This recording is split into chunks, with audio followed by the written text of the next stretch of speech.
이번 학습을 통해 여러분은 주요 금융상품의 기본 속성을 구별할 수 있고 금융시장의 종류와 특징을 이해할 수 있습니다. 1. 금융상품. 여러분, 상품이란 무엇일까요? 국어사전을 찾아보면 상품이란 사고 파는 물건이라고 나옵니다. 상품은 어디서 사고 팔릴까요? 네, 그렇습니다. 마트나 시장에서 팔리고 온라인 쇼핑몰에서도 팔립니다. 이렇게 상품이 거래되는 곳을 시장이라고 합니다. 일반 시장에서 상품이 거래되는 것과 마찬가지로 금융시장에서는 금융상품이 거래됩니다. 일반 상품을 구입하는 사람을 소비자라고 하는데요. 금융상품을 구입하는 사람들을 금융소비자라고 합니다.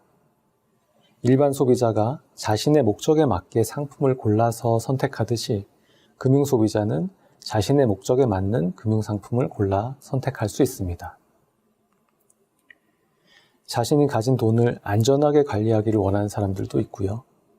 또 자신이 가진 돈을 가치를 크게 키우기를 원하는 사람도 있습니다. 그리고 어떤 경우에는 위험에 대비하기 위해서 보험 상품을 원하는 경우도 있습니다. 이번 시간에는 이러한 금융상품의 종류와 특성에 대해서 한번 알아보도록 하겠습니다.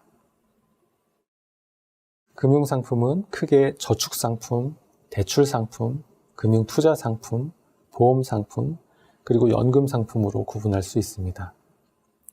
여기서 한 가지 유의할 점은 일부 금융상품의 경우에는 일반적인 재화나 서비스와 달리 해당 금융상품의 구매자가 누구냐에 따라서 가격이나 거래 조건이 달라질 수 있다는 것입니다.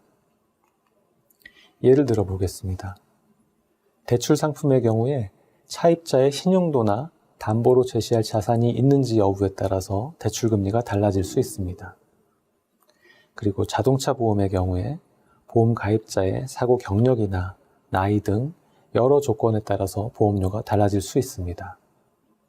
이러한 점은 일반적인 재화나 서비스에서는 찾기 어려운 금융상품만의 특징일 수 있습니다. 먼저 저축상품에 대해서 알아보겠습니다. 금융상품을 구분하는 세 가지 특성을 들 수 있는데요. 안전성, 그리고 수익성, 유동성을 들 수 있습니다. 금융상품 중에서 저축상품은 이 수익성보다는 안전성과 유동성이 높은 상품입니다. 왜냐하면 저축상품의 경우에 정부의 예금자 보호 대상이 되는 상품이 많아서 안전하고 현금화가 쉽기 때문입니다. 이에 반해서 수익성은 낮은 편이고요. 저축상품의 종류에는 보통예금, 그리고 정기적금, 정기예금 등이 있습니다. 보통예금은 입금과 출금이 자유로운 예금을 말합니다. 수시 입출금식 예금이라고도 부릅니다. 입출금이 자유로운 대신에 이자가 없거나 아주 낮을 수 있습니다. 이러한 보통예금은 월급 통장이나 신용카드, 체크카드의 결제 계좌로 활용할 수 있습니다. 정기적금은 목돈을 마련하기 위한 저축상품입니다. 매달 일정 금액을 적립하고 만기일에 원금과 이자를 받는 상품입니다. 예를 들어 보겠습니다. 월급생활자의 경우에 매달 받는 월급 중에서 50만 원씩을 모아서 목돈을 만들고 싶은 경우가 있습니다. 이런 경우에 한 달에 50만 원씩 적립하는 1년 만기 정기 적금을 가입할 수 있을 것입니다. 정기 예금은 목돈을 불려나가는 거치식 예금입니다. 그러니까 일정한 금액을 한꺼번에 거치하고 만기일에 원금과 이자를 받는 그러한 금융상품입니다. 예를 들면 목돈이 1,000만 원이 있는 경우를 생각해 볼 수 있습니다. 1년 정도 급하게 사용할 계획이 없는 돈이라면 이 돈을 어떻게 불릴지 생각할 수 있습니다. 이런 경우에 1년 만기 정기예금에 1,000만 원을 거치하게 되면 1년 후에 원금과 이자를 받을 수 있는 것입니다.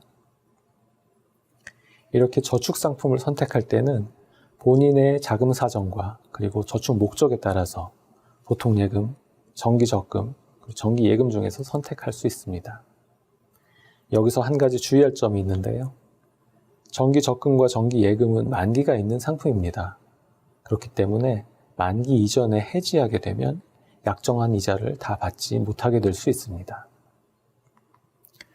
따라서 만기까지 잘 유지할 수 있는지, 그리고 본인의 경제 상황을 잘 판단해서 가입하는 것이 바람직하다고 하겠습니다. 이어서 금융상품에는 대출 상품도 있습니다. 대출이란 무엇일까요? 대출이란 금융회사가 돈이 필요한 가게나 기업에 돈을 빌려주고 그리고 일정 기간 후에 상환하도록 하는 그러한 금융상품입니다.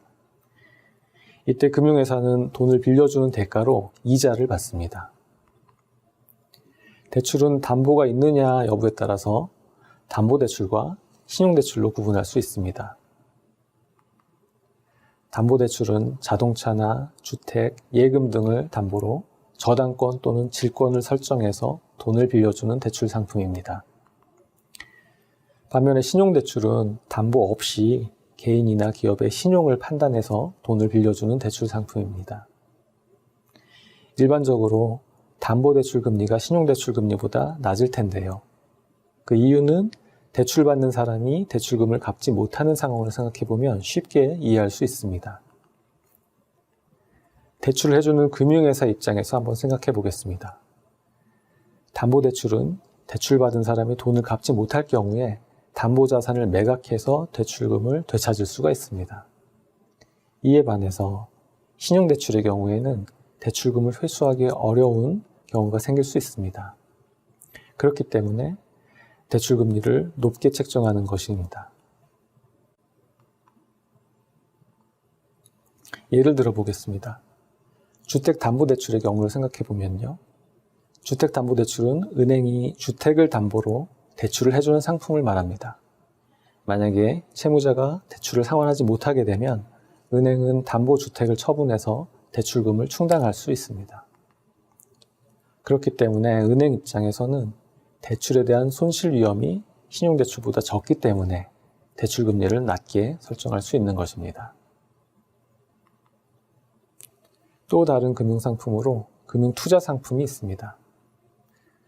금융상품은 크게 투자성이 있는 금융투자상품과 투자성이 없는 비금융투자상품으로 나눌 수가 있습니다. 여기서 투자성이란 무슨 말일까요? 투자성이 있다는 것은 투자한 원금의 손실 가능성이 있는 경우를 말합니다. 반대로 투자성이 없다는 것은 저축상품과 같이 투자한 원금의 손실 가능성이 없는 경우를 말합니다. 금융투자상품은 장래에 이익을 얻거나 손실을 회피할 수도 있도록 해주는 상품을 말하는데요. 투자에 대한 성과를 얻을 수도 있지만 손실을 볼 위험도 있는 것입니다. 금융투자상품 중에는 원금까지만 손실이 발생 가능한 상품이 있고요. 원금을 초과해서 손실이 발생 가능한 상품이 있습니다. 원금까지만 손실이 발생 가능한 상품은 주식이나 채권, 펀드 등이 있습니다. 그리고 원금을 초과해서 손실이 발생할 가능성이 있는 상품으로는 선물이나 옵션 등이 있습니다. 이러한 금융상품을 파생금융상품이라고 부릅니다. 예를 들어서 주식에 100만 원을 투자했다고 생각해 보겠습니다. 원금 100만 원이 손실의 최대한의 금액이 되겠습니다. 하지만 선물 옵션에 100만 원을 투자했을 경우에는 100만 원보다 더 큰 금액의 손실이 발생할 수도 있는 것입니다. 파생금융상품은 다시 정형화된 시장에서 거래되는지 여부에 따라서 장내 파생금융상품과 장외 파생금융상품으로 나눌 수 있습니다. 각각의 금융투자 상품에 대해서는 자세한 내용을 뒤에서 살펴보도록 하겠습니다. 다음으로 보험 상품에 대해 알아보겠습니다. 보험은 질병, 재해, 사망 등 각종 사고와 같은 위험에 대비한 보장을 받기 위해서 가입하는 금융상품을 말합니다. 보험 상품의 경우에 평소에는 보험 계약자가 보험회사에 보험료를 납부합니다. 그리고 보험 사고가 발생했을 경우에 보험회사로부터 약정된 보험금을 받아서 경제적 손실을 만회할 수 있는 그러한 금융상품입니다. 그러나 만약에 사고가 발생하지 않는다면 이미 납부한 보험료는 돌려받지 못하는 경우가 있습니다. 보험 상품에는 여러 종류가 있는데요. 사람의 생존과 사망을 주된 보험사고로 하는 생명보험이 있고요. 사고로 인한 재산상의 손해를 보상하는 손해보험이 있습니다. 그리고 사람의 질병이나 상해 또는 이로 인한 간병을 대상으로 하는 질병보험, 상해보험, 그리고 간병보험도 있습니다. 그 외에도 보증보험도 있고요. 재보험이라는 보험도 있습니다.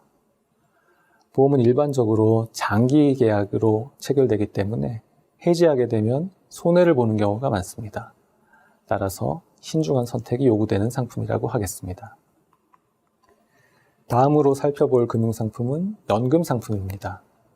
만약에 일을 하지 못하는 노년이 되었을 때 어떤 자금으로 생활을 할 수 있을까요?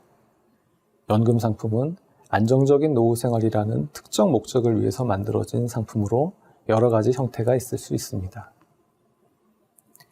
대표적인 연금 상품은 세액공제를 받을 수 있는 연금저축과 그리고 발생한 이자나 수익에 비과세하는 연금보험이 있습니다. 연금저축은 연금저축신탁, 그리고 연금저축펀드, 연금저축보험 등 다양한 형태가 있습니다. 그 밖에도 즉시연금이나 월 배분형 연금펀드 등 다양한 연금 상품이 만들어지고 있는데요. 이러한 연금 상품의 공통적인 특성은 유동성이 매우 낮게 설계된다는 것입니다. 이 연금 상품이 유동성이 낮게 설계되는 데는 이유가 있습니다. 노후 준비라는 장기적인 목적을 위해서는 꾸준히 저축하고 오랫동안 나누어 쓸 수 있도록 유도하는 것이 연금 상품의 가장 중요한 특성이기 때문입니다. 새로운 금융 서비스 형태에 대해 살펴보겠습니다. 오픈뱅킹은 금융회사가 보유하는 고객의 금융정보를 고객의 동의를 받아 제3자에게 API를 사용하여 제공하는 것을 의미합니다. 제3자 금융회사는 이 정보를 바탕으로 금융상품이나 서비스를 만들거나 판매하는데요. 우리나라에서는 은행의 송금 결제망을 표준화시키고 개방해서 하나의 애플리케이션으로 모든 은행의 계좌 조회, 결제, 송금 등을 가능하게 했습니다. 2019년 10월 30일 시범 운영이 시작돼 같은 해 12월 18일 정식 가동됐습니다. 이와 같은 오픈뱅킹의 핵심은 API입니다. API는 특정 서비스를 제공하는 업체가 자신들의 서비스에 접근할 수 있도록 그 방법을 정하는 것으로 해당 프로그램을 동작하게 할 때 사용하는 명령문, 송수신하는 데이터 형식 등을 정하는 것입니다. 오픈뱅킹에 따라 핀테크 기업 등 신규 진입업체들이 은행과 고객의 중간에서 고객의 결제 지시를 대행하거나 계좌 정보를 포함한 금융 정보를 고객에게 제공할 수 있게 됩니다. 나아가 고객의 정보를 바탕으로 고객에게 대출이나 예금 등 금융 상품을 소개하거나 자문 서비스를 제공할 수도 있습니다. 2. 금융시장. 이어서 금융시장에 대해서 살펴보도록 하겠습니다. 시장이라고 하면 무엇이 떠오르십니까? 전통시장이나 수산물시장, 첨가물시장 등이 떠오르는데요.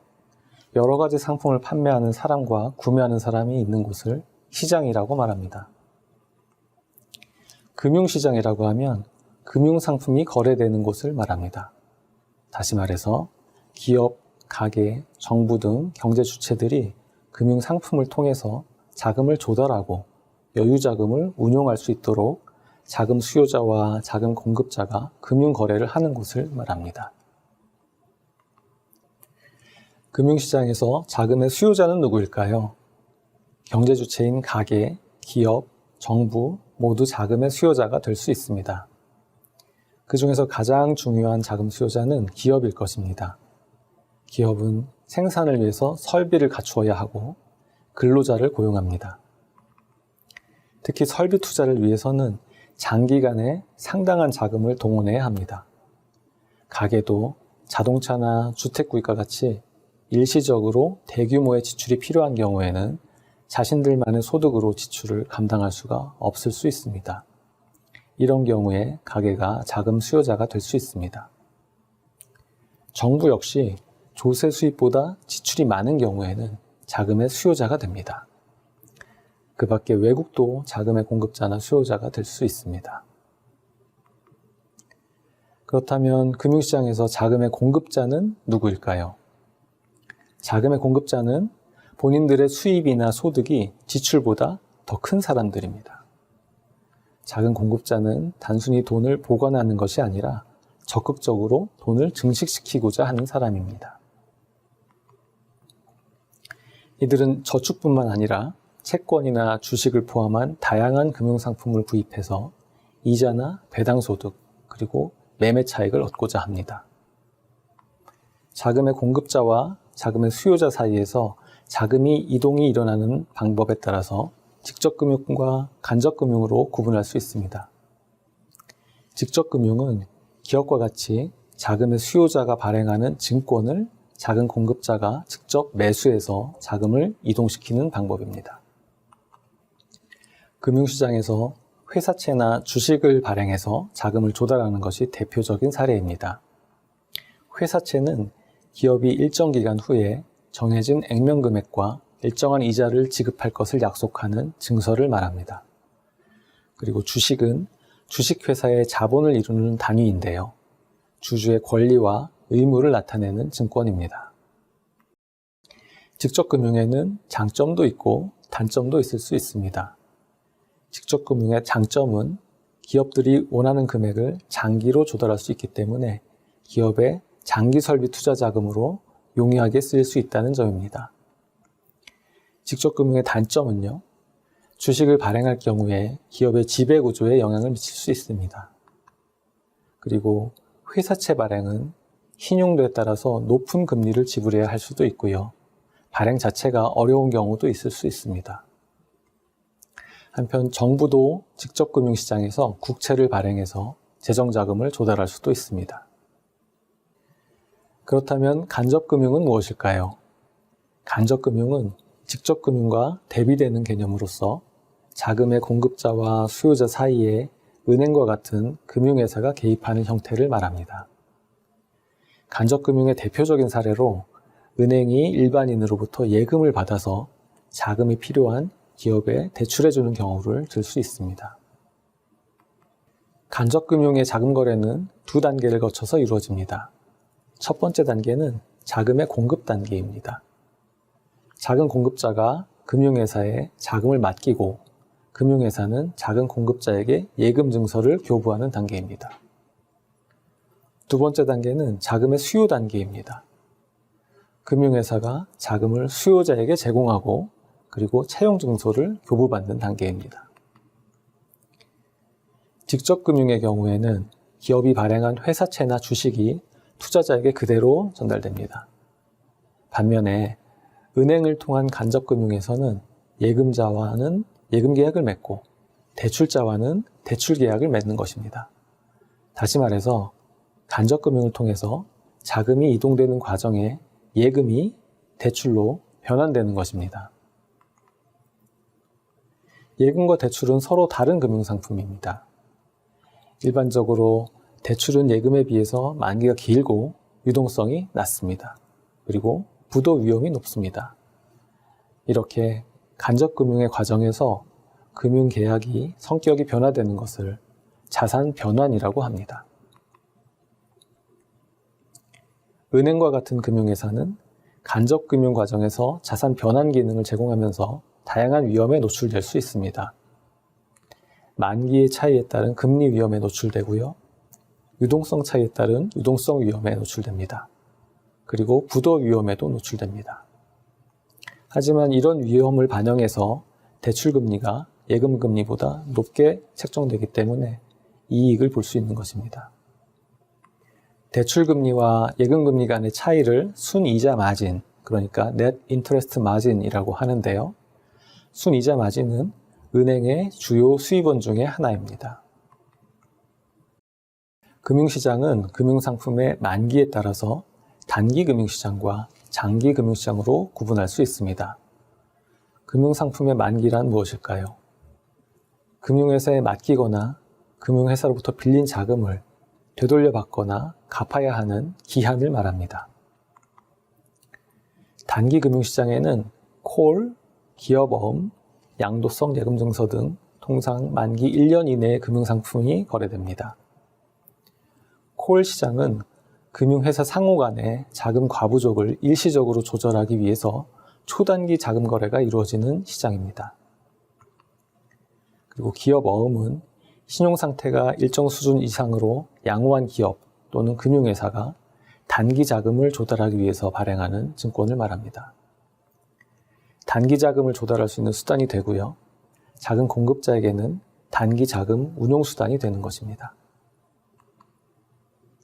양도성 예금 증서는 예금의 양도성을 부여한 증권입니다. 요급을 예금 증서와 정기 예금 증서가 있습니다. 이 양도성 예금 증서는 기업 어음과 마찬가지로 할인 방식으로 발행이 되는데요. 발행 금리는 발행 금액, 기간, 그리고 발행하는 금융회사의 신용도, 시장 금리 등을 감안해서 결정하게 됩니다. 장기 금융시장은 자금 수요자가 장기 자금을 조달하기 위해서 발행하는 유가증권이 발행되거나 유통되는 시장을 말합니다. 장기 금융시장은 보통 만기가 1년을 초과하는 회사채, 국채, 통화안정증권 등이 거래되는 채권시장이 있고요. 만기가 영구적인 것으로 간주되는 주식시장이 있습니다. 금융시장은 또한 발행시장과 유통시장으로 구분할 수 있습니다. 발행시장은 주식이나 채권을 발행해서 투자자로부터 자금을 조달하는 시장을 말합니다. 유통시장은 이미 발행된 채권이나 주식이 투자자들 사이에서 거래되는 시장을 말합니다. 유통시장에는 주식시장, 채권시장, 선물시장 등이 있는데요. 만기가 정해진 상품일지라도 쉽게 현금화할 수가 있고요. 시장 가격도 이곳에서 결정이 됩니다. 유통시장에서 거래가 원활하지 않은 주식이나 채권은 발행시장에서도 인기가 없게 마련입니다. 마찬가지로 발행시장에서 인기가 없어서 규모가 작고 가격이 낮은 주식이나 채권은 유통시장에서도 인기가 없습니다. 이렇게 발행시장과 유통시장은 서로 밀접한 관계를 가지고 있습니다. 유통시장은 거래소 시장과 장외 시장으로 구분할 수 있습니다. 거래소 시장은 금융상품을 판매하고 구입하는 장소와 거래 형식이 일정하게 표준화되어 있기 때문에 모든 거래가 집중되고 가격과 거래 정보가 투명하게 공개됩니다. 그리고 거래의 익명성이 보장되어서 거래 상대방이 누군지 알려주지 않는다는 특징이 있습니다. 한편 장외시장은 특정한 규칙 없이 거래 당사자 간의 매매가 이루어지는 시장입니다. 장외시장은 주로 증권회사를 매개로 거래가 이루어지는데요.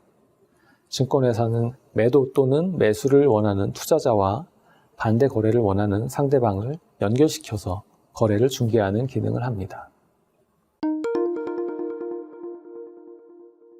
오늘 학습한 내용에 대해서 정리해보세요. 금융시장에서 거래되는 금융상품에는 대출상품, 저축상품, 펀드, 보험 등 다양한 종류가 있습니다. 금융상품은 투자성이 있는 금융투자상품과 투자성이 없는 비금융투자상품으로 나눌 수 있습니다. 여기서 투자성이란 투자한 원금의 손실 가능성이 있는 경우를 말합니다. 직접금융은 기업 등 자금의 수요자가 발행하는 증권을 자금의 공급자가 직접 매수하여 자금을 이동시키는 방법이며, 간접금융은 자금의 공급자와 수요자 사이에 은행 등 금융회사가 개입하는 형태입니다. 간접금융이 이루어지는 과정에서 자산 변환이 발생합니다. 금융시장은 단기와 장기, 발행시장과 유통시장, 거래소 시장과 장외시장 등 다양한 분류가 가능합니다.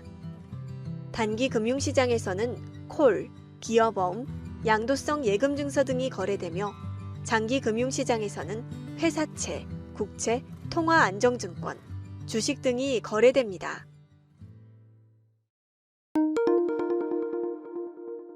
이번 학습을 통해 여러분은 은행, 보험회사, 금융투자회사 등 여러 금융회사들의 역할을 파악하여 설명할 수 있습니다.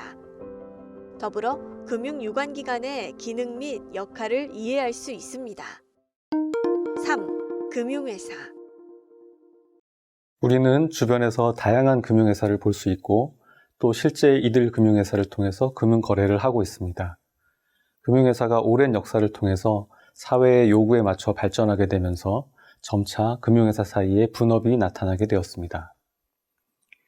금융회사는 취급하는 금융서비스의 성격에 따라서 은행, 비은행 예금 취급기관, 보험회사, 금융투자회사, 기타 금융회사 등으로 구분할 수 있습니다.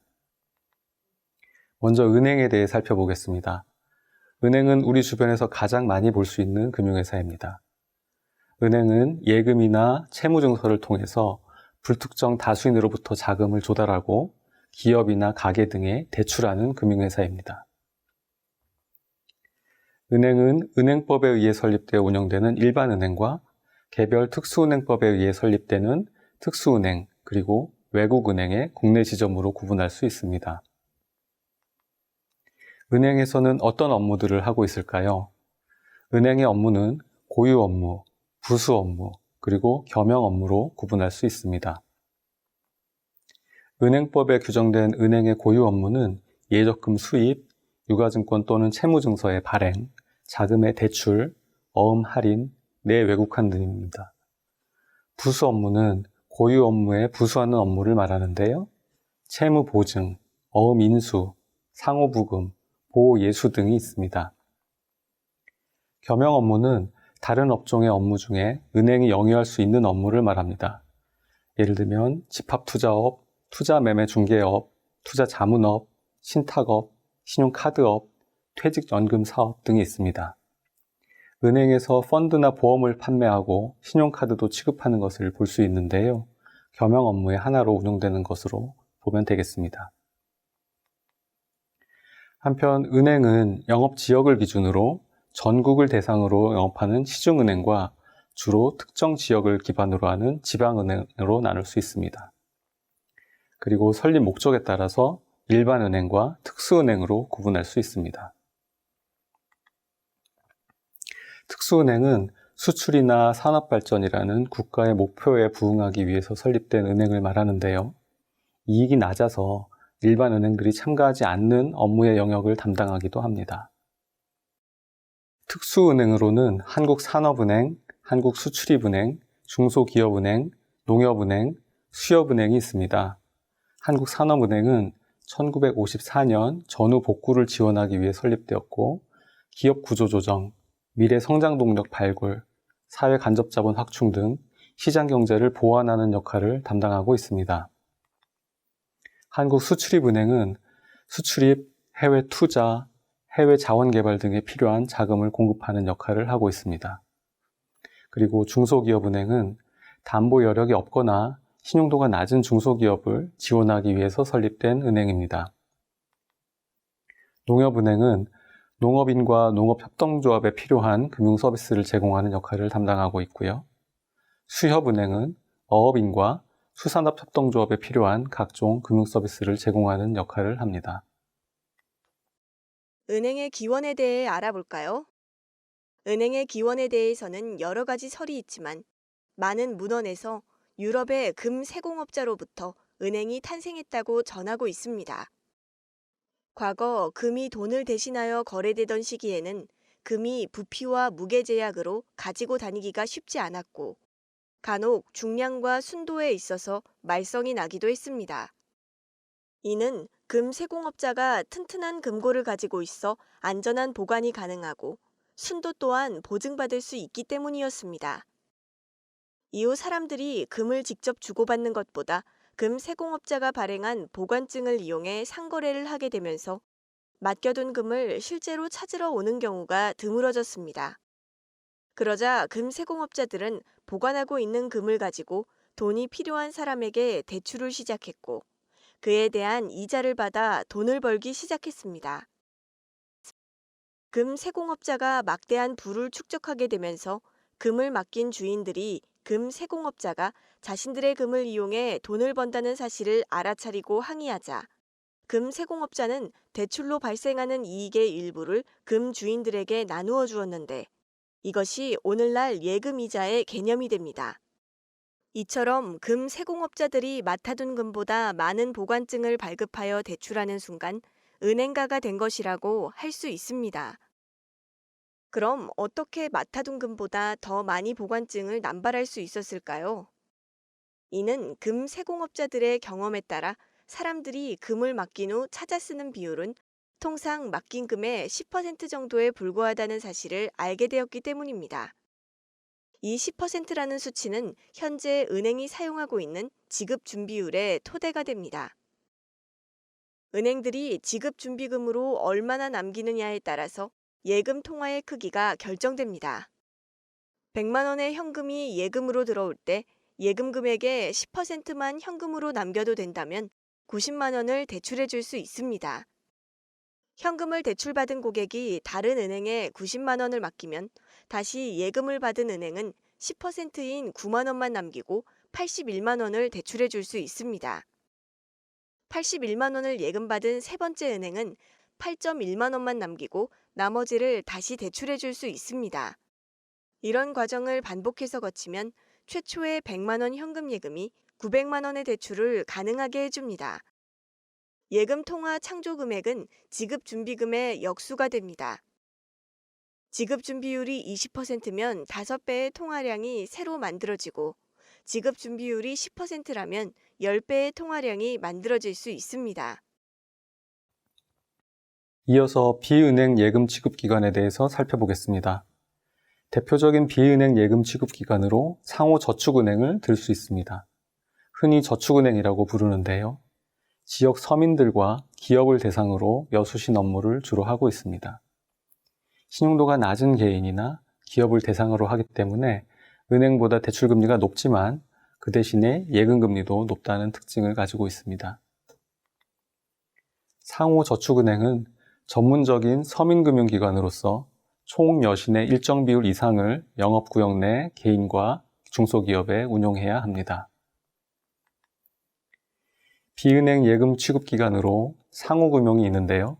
상호금융은 조합원에 대한 여수신을 통해서 조합원의 상호 간 상호 부조를 목적으로 운영됩니다. 상호금융의 종류로는 직장이나 지역 단위의 신용협동조합, 그리고 새마을금고, 농어민협동조합인 지역 농수협, 그리고 산림조합 등이 있습니다. 우체국 예금은 농어촌 등 민간금융 취약지역의 주민들의 편의를 도모하기 위해서 전국에 고루 퍼져 있는 최신 관서를 금융창구로 활용하고 있습니다.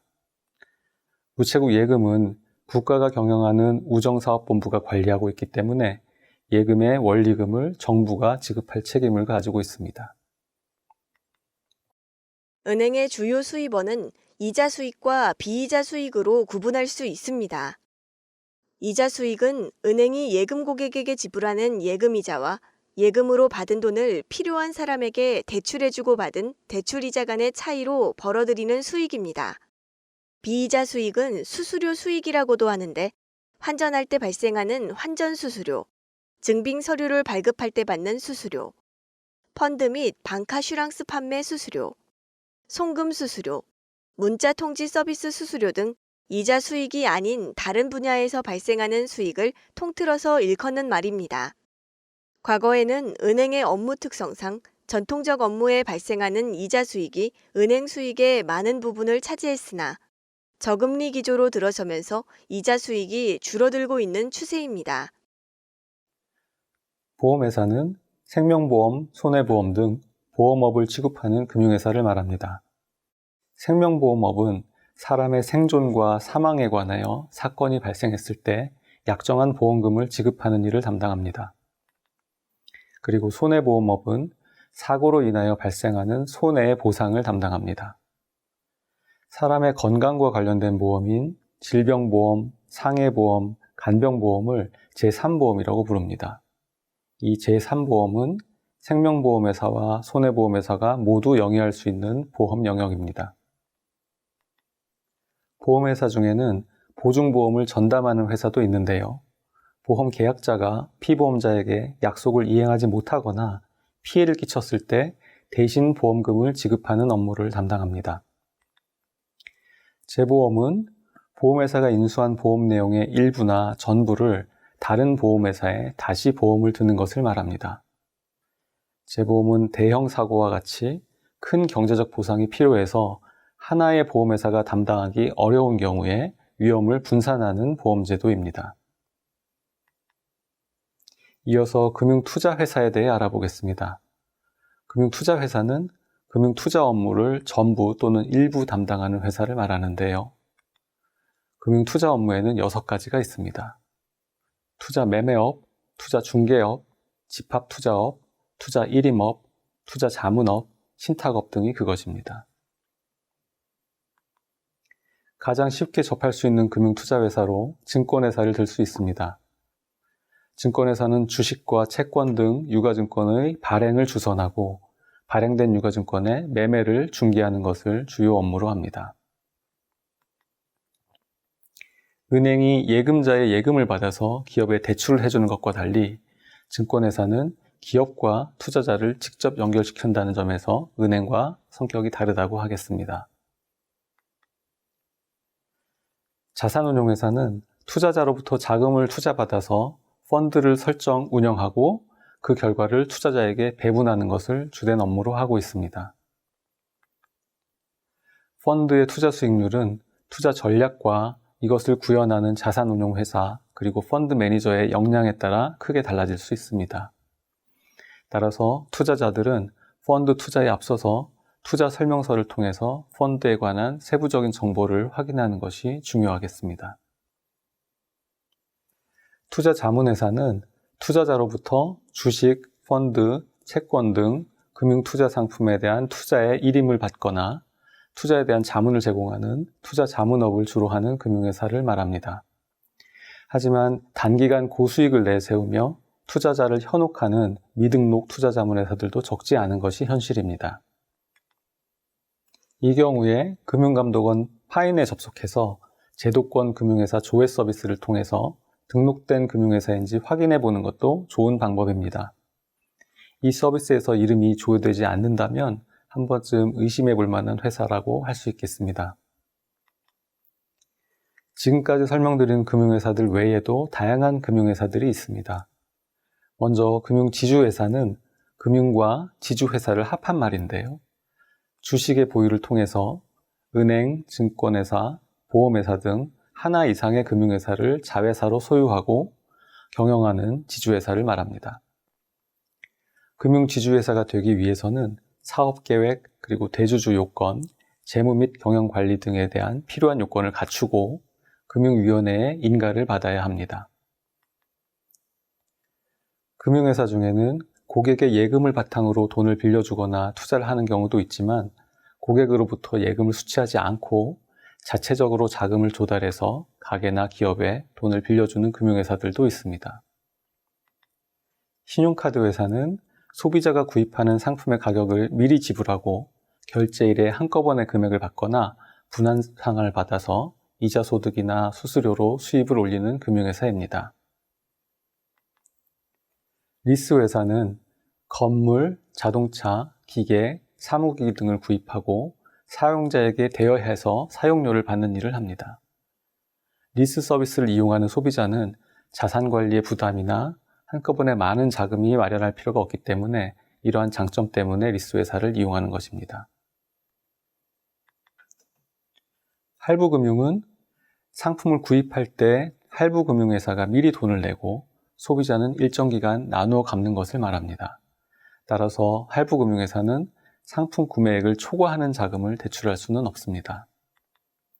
그리고 할부금융자금은 상품 구입 목적 외에 다른 목적으로 대출받는 것을 방지하기 위해서 소비자에게 대출하지 않고 판매자에게 직접 지급하도록 되어 있습니다. 한편 대부업은 정식 금융회사로 분류되지는 않습니다. 주로 급전이 필요한 사람에게 금전을 대부하거나 대부 계약에 따른 채권을 양도받아서 이를 추심하는 것을 업으로 하고 있습니다. 대부업은 2002년도에 양성화되었습니다. 전당포는 역사가 매우 오래된 금융업이라고 할 수 있습니다. 서기 650년 무렵의 당나라 시대까지 거슬러 올라간다고 합니다. 전당포에서는 시계나 반지 등 물건을 담보 잡아 소에게 현금을 빌려주는 담보부 대출 업무를 취급하는데 일반적으로 담보물의 가치에 비해 훨씬 낮은 금액을 빌려줍니다. 흥미로운 것은 이처럼 간단한 업무 구조가 전당포 업무의 강점이라는 점입니다. 미국 MIT의 홀룸스트램 교수에 따르면 전당포업의 백미는 담보물의 가치보다 훨씬 낮은 금액을 빌려줌으로써 담보물의 정확한 가치를 따지는 수고를 덜어준다는 데 있습니다. 돈을 빌려오는 입장에서도 약속한 기간 내에 돈을 갚기만 하면 자신의 담보물을 되찾을 수 있기 때문에 문제가 되지 않습니다. 만일 담보물 가치를 정확하게 매기기 위해 돈을 빌려주는 쪽과 빌려오는 쪽이 협상을 벌인다면 그 시간과 비용이 간단치 않을 것입니다. 홀룸스트램 교수는 이러한 업무 구조가 전당포로 하여금 그토록 오랜 시간 동안 존속할 수 있도록 해주었다고 분석합니다. 나아가 그는 동일한 분석이 은행의 담보대출이나 담보부 채권에도 적용될 수 있으며 이 점에서 대출 시장이나 채권 시장이 주식 시장과 크게 다르다고 설명합니다. 4. 금융 유관기관. 금융시장이 원활하게 작동하기 위해서는 금융회사 외에 공적인 기능을 하는 금융유관기관의 역할이 필요합니다. 먼저 금융감독원을 들 수 있습니다. 금융감독원의 설립 목적은 금융산업 선진화, 그리고 금융시장의 안정성 도모, 건전한 신용질서와 공정한 금융거래 관행 확립, 그리고 금융수요자 보호 등을 통해서 국민경제에 기여하는 것입니다. 금융감독원은 은행감독원, 증권감독원, 보험감독원, 신용관리기금 등 기존의 4개 감독기관을 통합하여서 1999년 1월에 설립되었습니다.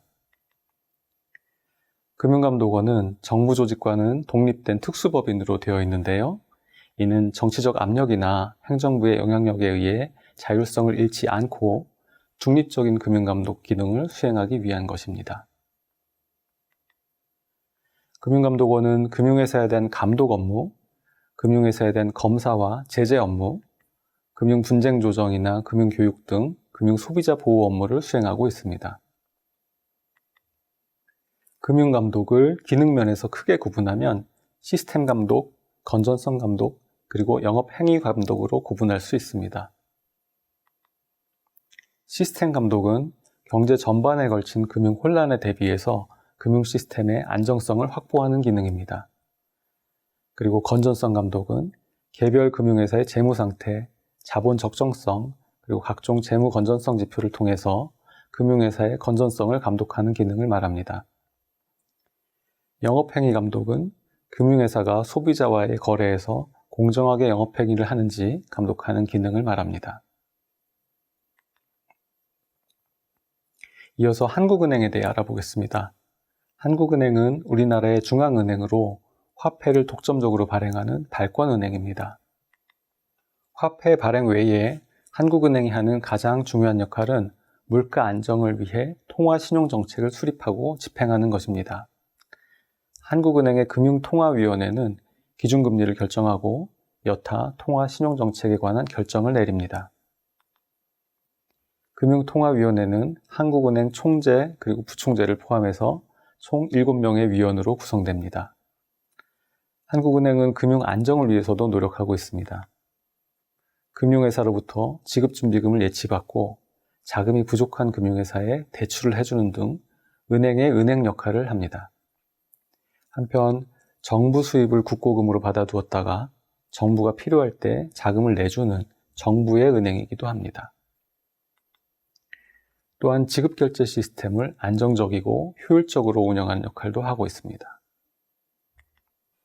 예금보험공사도 금융유관기관 중에 하나입니다. 예금보험공사는 금융회사로부터 예금보험료를 받아서 예금보험기금을 조성해 두었다가 금융회사가 고객들에게 예금을 지급하지 못하는 경우에 대신 지급해주는 기능을 합니다. 예금보험공사는 예금보험기금의 손실을 최소화하기 위해서 금융회사의 부실 가능성을 조기에 파악하고 부실 금융회사에 대한 구조조정을 추진하는 역할도 담당합니다. 예금보험공사는 예금 원금과 소정의 이자를 포함해서 1인당 5천만 원까지 보호를 해줍니다. 농협은행이나 수협은행과는 달리 농수협 지역조합은 예금자 보호법에 따른 보호 대상이 아닙니다. 다만 각 중앙회가 자체적으로 운영하는 예금자 보호기금을 통해서 보호하고 있습니다. 신용협동조합과 새마을금고도 각 중앙회에 설치된 예금자 보호기금 또는 예금자 보호준비금을 통해서 1인당 5천만 원까지 예금을 보호하고 있습니다. 한국거래소는 유통시장의 중심으로서 증권 및 장내 파생 상품의 공정한 가격 형성과 매매 등 거래의 안정성 및 효율성을 도모하는 역할을 합니다. 또한 한국거래소는 불공정 거래 행위를 예방 규제하고 회원 및 투자자, 회원 상호 간의 분쟁을 조정하기 위해 자율규제 전문기구인 시장감시위원회를 두고 있습니다. 신용회복위원회는 비영리 특수법인으로 신용회복 지원을 통해서 채무불이행자의 경제적 재기를 지원하고 가계의 파산을 예방하는 기능을 하고 있습니다. 또한 서민의 금융상담과 신용교육을 담당하는 신용관리 전문기구로서의 기능을 수행하고 있습니다. 구체적으로는 빚이 너무 많아서 정상적으로 상환하기 어려운 개인들을 대상으로 해서 상환 기간의 연장, 분할 상환, 이자율 조정, 상환 유예, 채무 감면 등의 방법으로 상환 조건을 변경하고 경제적으로 재개할 수 있도록 지원하고 있는 것입니다. 정상적으로 채무를 상환할 수 없는 개인에게는 개인 워크아웃 그리고 프리 워크아웃 제도를 통해서 신용회복을 도와주고 있습니다. 아울러 법원과의 업무 연계로 개인 회생, 파상 면책 신청도 지원하고 있습니다. 서민금융진흥원은 서민금융의 컨트롤타워 역할을 합니다. 서민금융진흥원은 채무조정 및 정책자금 지원 정보뿐만 아니라 민간 서민금융상품 정보 등도 서민금융통합지원센터를 통해서 원스톱으로 제공하고 있습니다. 또한 지자체 고용복지센터 등과 연계를 강화하여 금융지원, 취업지원, 복지서비스 안내 등을 결합한 종합상담을 제공합니다. 현장 방문이 어려운 서민에 대해서는 1397 통합콜센터 운영, 찾아가는 상담 서비스 등을 제공하고 있습니다. 서민금융진흥원의 서민금융 지원을 위한 주요 재원은 휴면예금인데요. 이를 효율적이고 공정하게 관리하기 위해서 휴면예금관리위원회를 두고 있습니다. 금융유관기관에는 각 금융권역별 협회들도 있습니다. 먼저 전국은행연합회는 시중은행, 특수은행, 지방은행, 외국은행의 국내 지점을 사원은행으로 하는 비영리 사단법인으로서 금융회사 상호 간의 업무 협조와 금융문제의 조사 연구 및 은행 업무 개선을 통하여 금융산업의 발전을 도모하는 목적으로 설립되었습니다. 주요 업무는 은행의 경영 개선 및 현안 과제를 해결하기 위한 정책 제안 등이 있습니다. 생명보험협회는 생명보험 관련 정책 지원 및 제도 개선, 보험업법 등 생명보험 관련 법령의 연구 및 개정 건의, 모집제도의 개선 및 연구, 설계사의 등록 및 말소 업무 등을 담당하고 있습니다. 손해보험협회는 손해보험 관련 제도 개선 연구 및 건의, 재해 방지 및 손해 경감에 관한 조사 연구 업무를 담당하고 있습니다.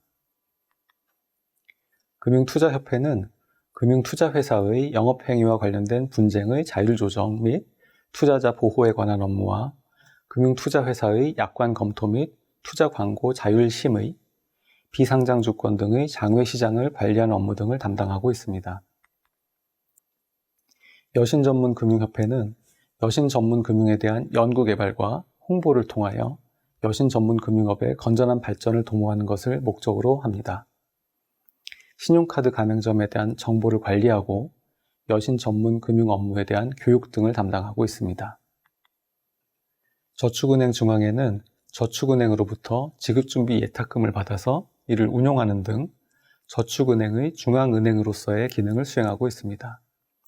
이 외에도 조사 연구, 저축은행 간의 업무 협조와 신용질서 확립 및 거래자 보호를 위한 업무, 그리고 저축은행에 대한 대출 및 지급 보증 등을 수행하고 있습니다. 오늘 학습한 내용에 대해서 정리해 보세요. 금융회사는 취급하는 금융 서비스의 성격에 따라 은행, 비은행 예금 취급기관, 보험회사, 금융투자회사, 기타 금융회사 등으로 구분할 수 있습니다. 은행은 예금 또는 채무증서 등을 통해 불특정 다수인으로부터 자금을 조달하고 기업, 가게 등에 대출하는 금융회사입니다. 보험회사는 사람의 생존과 사망을 보상하는 생명보험, 사고로 인하여 발생하는 손해를 보상하는 손해보험 등 보험업을 취급하는 금융회사입니다. 금융투자회사는 업무의 종류나 범위에 따라서 다양하게 분류할 수 있습니다.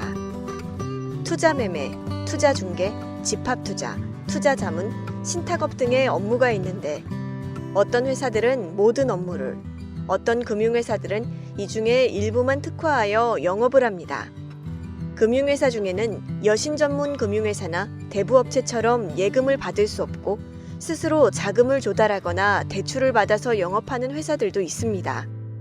금융감독원은 금융산업을 선진화하고 금융시장의 안정성을 도모하며 건전한 신용질서, 공정한 금융거래 관행 확립과 예금자 및 투자자 등 금융소비자를 보호하기 위해 설립된 기관입니다.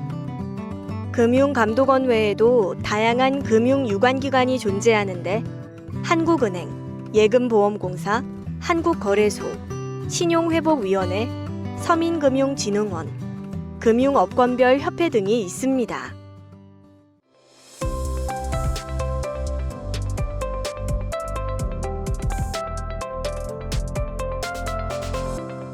어카운트인포 앱을 이용하여 휴면예금, 휴면보험금 찾아쓰기.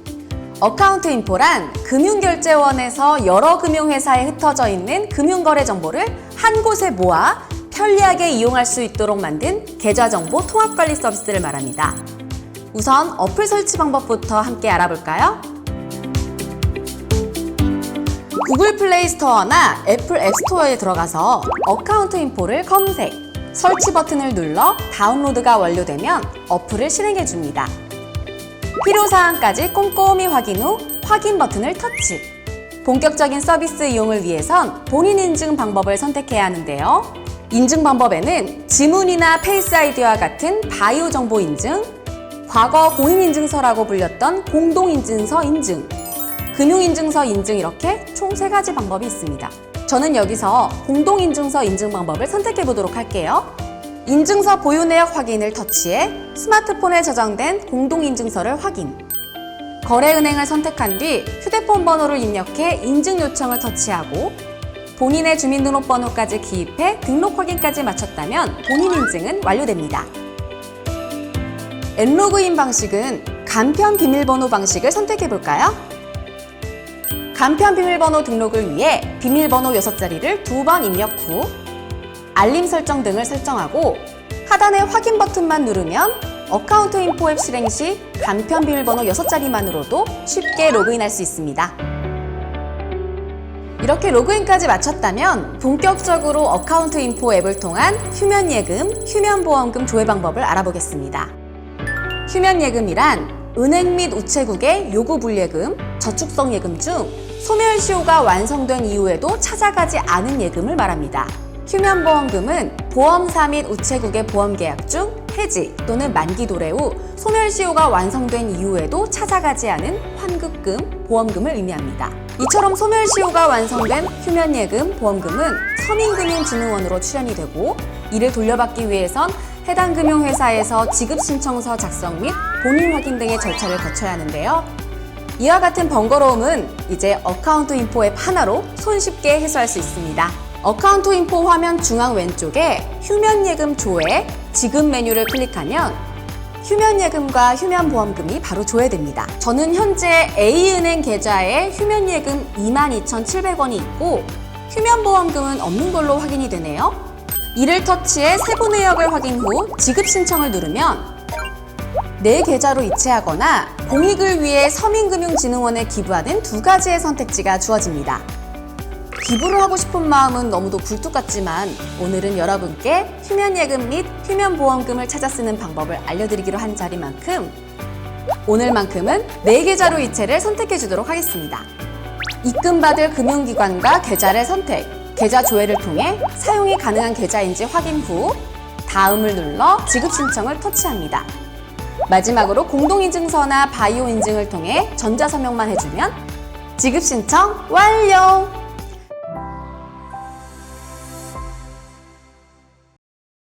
어카운트 인포 앱을 이용해 자동이체와 카드 자동 납부 한 번에 조회하고 변경하기.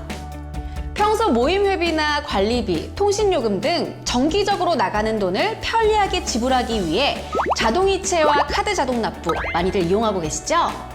그런데 만일 사용 중인 은행 계좌와 카드가 많은 경우에는 내가 어느 계좌에 어떤 자동이체를 저장해놨는지 일일이 확인해보기란 쉽지 않고 하나하나 변경하기도 무척 번거로운데요. 그 어려움, 이제 어카운트 인포 앱을 이용하면 간편하게 해결할 수 있습니다.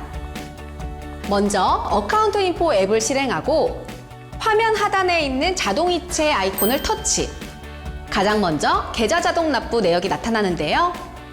어느 은행 몇 개의 계좌에 총 몇 건의 계좌 자동 납부 내역이 있는지 한눈에 확인해 볼 수 있고 그 옆에 계좌 자동 송금과 각종 청구 금액들이 카드에서 자동 결제되도록 연계해 놓은 카드 자동 납부 목록 또한 이렇게 한눈에 볼 수가 있습니다.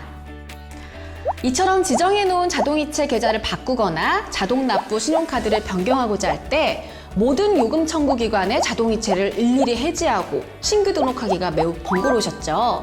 이제 어카운트 인포 앱을 이용한 터치 몇 번이면 편리하게 해결할 수 있습니다.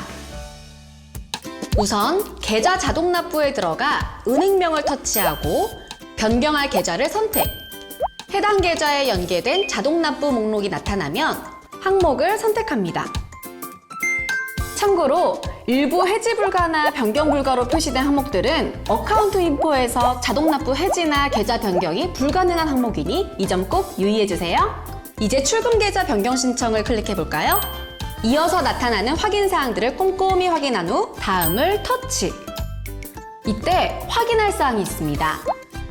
신청일로부터 3에서 5 영업일 이후 처리 결과를 꼭 확인하고 변경 처리 결과가 확인될 때까지 기존 계좌를 해지해서는 안 된다는 것인데요. 더불어 변경 신청 후 처리 기간 중에 출금이 발생할 경우 이중 출금 또는 미출금이 발생할 수 있으니 그 기간은 되도록 피해서 변경 신청을 하는 것이 좋겠습니다. 이제 변경 계좌를 입력해야 하는데요. 먼저 금융기관 선택을 통해 금융기관을 선택하고 새롭게 자동 납부 계좌로 이용할 계좌를 선택. 계좌 조회를 터치해 사용 가능 여부까지 확인했다면 다음을 눌러줍니다. 계좌 변경 약관을 확인하고 동의한 후에 마지막으로 변경 신청까지 눌러 바이오 인증이나 공동인증서를 이용한 전자서명까지 맞춰주면 계좌 자동 납부 변경은 완료. 계좌 자동 송금도 계좌 자동 납부와 같은 방법으로 조회해 변경할 수 있으므로 그대로 따라해 보시면 되겠습니다. 마지막은 카드 자동 납부 변경 방법인데요. 카드 자동 납부에 들어가 카드명을 터치하면 이처럼 카드 납부 목록들이 보여지는데요. 상세 조회 화면에서 카드 변경 신청을 클릭. 확인 사항까지 꼼꼼히 확인했다면 새롭게 자동 납부를 연계할 카드사를 선택. 카드 번호와 유효기간을 입력해 카드 조회를 눌러 사용 가능 여부까지 확인해주고 약관 확인 및 동의까지 마친 후 다음을 눌러 전자서명까지 끝내주면 카드 자동 납부 변경까지 완료입니다. 너무도 간단하죠?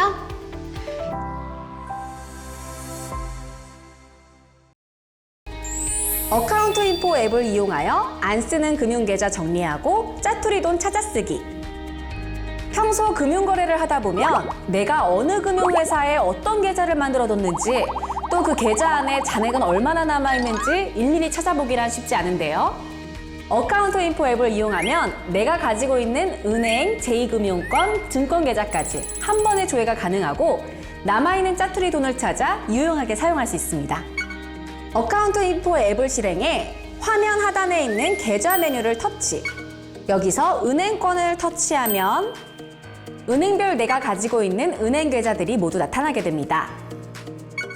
그 옆에 제2금융권을 터치하면 나의 제2금융권 계좌가 조회되고 마지막으로 맨 오른쪽에 있는 증권사를 터치하면 증권사에 개설된 내 계좌들 또한 한눈에 조회되어 보이게 됩니다. 그럼 우선 은행권 계좌부터 살펴볼까요?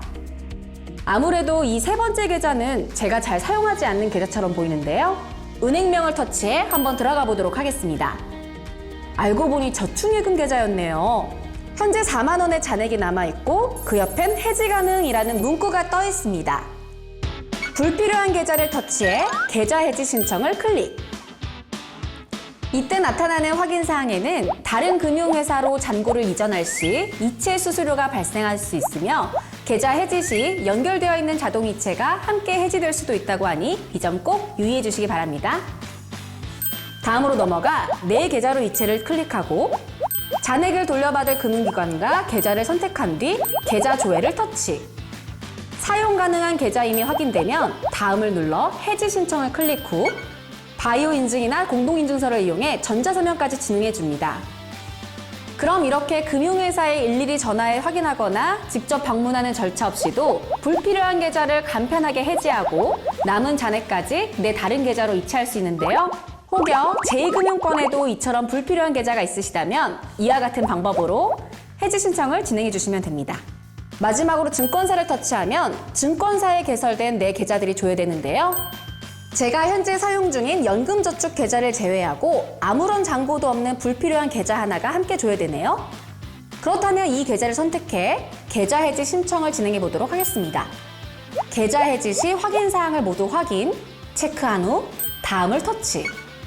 잔고가 없었으므로 해지 예상 금액 역시 0원으로 나와 있네요. 이때 만일 본인의 예수금 잔고가 남아있다면 그 예수금 잔고 또한 다른 계좌로 받아서 유용하게 사용하실 수 있습니다. 이제 바이오 인증이나 공동인증서로 전자서명까지 맞춰주면 계좌 해지 신청 완료!